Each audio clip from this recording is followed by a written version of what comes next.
It's 2008, Spain is buzzing, Fernando Alonso is a national hero, and some politicians decide that's the perfect time to bring F1 to Valencia. What could go wrong? Well, everything. The Valencia Street Circuit was meant to be Spain's answer to Monaco. A glittering harbour backdrop, million-dollar yachts, and a swing bridge so fancy it could have hosted a Transformers battle. Designed by the infamous Hermann Tilke, the track twisted through the city with 25 turns and zero rhythm. Drivers called it soulless, fans called it confusing, and accountants called it bankruptcy.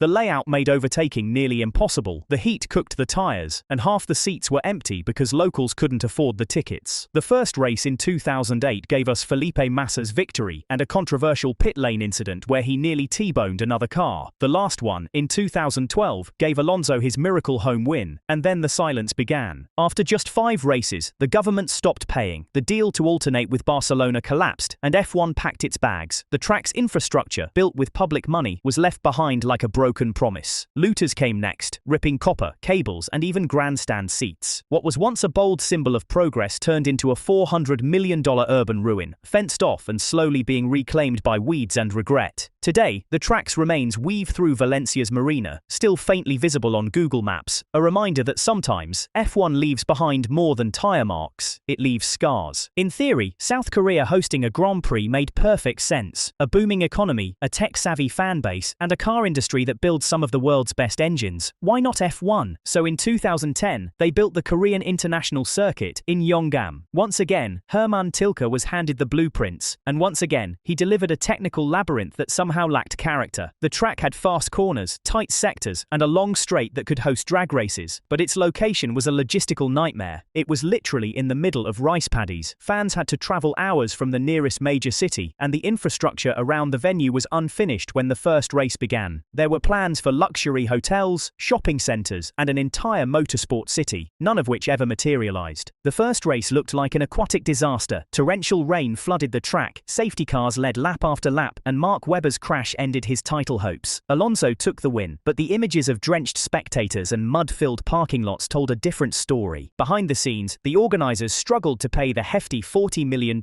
annual hosting fee. By 2013, the crowds had vanished, and F1 removed Korea from the calendar. The track still exists today, half-maintained, occasionally used for small events, surrounded by farmland and broken dreams. In the end, the Korean GP wasn't killed by bad racing. It was killed by bad geography, bad business, and even worse timing. Every F1 fan knows Spa, Eau Rouge, Raidillon, pure magic. But before the modern masterpiece we know today, there was the old Spa circuit, a 15-kilometer stretch of death and glory winding through Belgian forests and villages. When it first opened in 1925, Spa was little more than a series of public roads linked together, with blind corners and no barriers. Drivers flew past houses, fields, and telephone poles at over 230 kilometers per hour, often racing in rain, fog, or both. It was fast, beautiful, and absolutely terrifying. Throughout the 1950s and 60s, legends like Fangio, Clark, and Hill dominated the circuit, but tragedy was never far away. In 1960 alone, 2 drivers were killed in separate crashes, and Jackie Stewart's near-fatal accident in 1966 became the wake-up call F1 couldn't ignore. After being trapped in his wreck for 25 minutes, soaked in fuel, Stewart began his crusade for driver safety. By 1969, the drivers boycotted Spa entirely. The old layout was just too dangerous. No runoff, no rescue crews, no chance of survival if something went wrong. When F1 returned in 1979, Spa had been cut in half and modernized, but the ghost of the old track still lingers. The roads remain public, the corners still carry their ancient names, and if you drive them today, you can almost hear the echoes of the engines that once screamed there. It's a living ghost, the kind F1 doesn't build anymore. Under the watchful eye of Mount Fuji, the Fuji Speedway should have been Japan's jewel of motorsport, but for F1, it became a track cursed by weather, tragedy, and mismanagement. Originally planned in the 1960s as a Japanese NASCAR circuit, Fuji was built with an insane amount of ambition and not quite enough budget. The banking was scrapped midway through construction, and the track became a high-speed road course instead. When F1 arrived in 1976, the world witnessed one of the most dramatic finales ever. James Hunt versus Niki Lauda, drenched in torrential rain. Lauda, still recovering from his fiery Nürburgring crash, retired after just 2 laps, saying, "My life is worth more than a title." Hunt finished third, recovered, securing the championship and cinematic immortality. The following year in 1977, disaster struck when a crash sent debris into the crowd, killing 2 spectators. The horror forced F1 to abandon Fuji for decades. When Toyota revived the circuit and brought F1 back in 2007, everyone hoped for redemption. Instead, fans faced overcrowded buses, overpriced food, endless rain, and the most restrictive fan policies ever, banning non-Toyota flags. It was a PR nightmare. Even after Alonso's victory in 2008, Toyota pulled the plug, blaming economic reasons. In truth, Fuji had failed the same way it always had: too much ambition, too little humanity. Today, Fuji still hosts other series, and the tarmac remains perfect, but for F1, it's a memory drowned in rain and regret. In the rolling hills of Champagne, surrounded by vineyards and stone villages, once stood one of F1's fastest and most romantic circuits, Reims-Gurs. This wasn't a purpose-built track, it was made of public roads, forming a triangular circuit with long straights that let cars reach nearly 300 kilometers per hour. Races here were as much about courage as engineering. Drivers had to hold their breath for half a minute through each flat-out blast. The circuit became legendary in the 1950s, hosting giants like Fangio, Ascari and Gonzalez. In 1953 it produced what many call the race of the century, a relentless duel between Ferrari and Maserati that saw more than 30 lead changes. No gimmicks, no DRS, just pure, heroic driving. But as cars grew faster, Reims became more dangerous. There were no barriers, no safety zones, and the spectators stood mere meters from the action. The costs of organizing races soared, and local support faded. By 1966, F1 moved on. The track fell silent, but its shell still stands today. The old grandstands and pit buildings have been lovingly restored by volunteers, now sitting quietly along a rural road. If Monaco is the glamorous face of F1's past, Reims is its soul, elegant, fearless, and frozen in time. When F1 landed in India in 2011, the excitement was electric. A brand new Tilke circuit, a passionate fan base, and local heroes like Narain Karthikeyan and Karan Chandhok. It felt like the start of something huge. The Bud International Circuit near Delhi was fast, flowing, and beautifully designed. It had elevation changes, wide corners, and a smooth rhythm drivers loved. Sebastian Vettel dominated every race held there, clinching his 4th world title on its asphalt and bowing to his Red Bull in celebration. But behind the scenes, the event was collapsing under the weight of bureaucracy. A local politician argued that F1 was entertainment, not sport, meaning the event didn't qualify for tax exemptions. Suddenly, organizers faced massive import fees, customs delays, and a 40% income tax on all F1-related earnings. The financial burden was unbearable. By 2013, F1 quietly withdrew. The track still hosts smaller events, but the grandstands remain mostly empty. The paddock, once buzzing with global media, is now eerily quiet. The Bud circuit didn't die from lack of fans or poor racing. It died from red tape and misplaced priorities, a billion-dollar opportunity lost to paperwork. Few stories in F1 are as bizarre as Hanoi. Vietnam's capital built a world-class F1 circuit, a mix of purpose-built sections and tight city streets, with one of the longest straights on the calendar. It looked spectacular. The layout promised speed, chaos, and drama. And then, nothing. The race was scheduled for 2020, the marketing was in full swing, and the paddock was ready to ship its containers until the pandemic hit. The debut race was cancelled, and the entire world went into lockdown. But that wasn't the end. In 2021, the event was again set to return, until the city's major F1 backer, Nguyen Duc Chung, was arrested on corruption charges. With no one left to lead the project, the government simply let it fade away. The track itself is still there, fully paved, painted, and abandoned. Locals now use parts of it as regular roads, while the pit buildings collect dust. It's a surreal sight, a perfect F1 circuit frozen in time, never raced, never even officially opened. If every F1 track tells a story, Hanoi's is one of the strangest, a tale of ambition stopped by global chaos and political scandal. And finally, Germany's vertical madness, the AVUS circuit in Berlin, the most absurd track F1 ever raced on. Imagine 2 endless straights connected by 2 turns, one of which was banked at 43 degrees. That's steeper than Daytona, steeper than Sense itself. Cars clung to the banking like flies on a wall, tires screaming for mercy. Originally built in the 1920s as a test track and public highway, Avus hosted its first Grand Prix in 1926. By the time F1 came in 1959, it had become a high-speed circus. Ferraris dominated, hitting over 300 kilometers per hour, unheard of for the era. But tragedy struck that same weekend when Jean Behra was killed during a support race, crashing off the banking and into a wall. The track's danger was undeniable. F1 never returned, and soon after, banked circuits were banned from the championship. For decades, Avus continued hosting touring cars and endurance races until 1998. 1988, when the track was officially absorbed into the German Autobahn. Today, commuters drive daily over what was once F1's fastest and most frightening circuit, completely unaware that they're traveling on the ghosts of Grand Prix legends.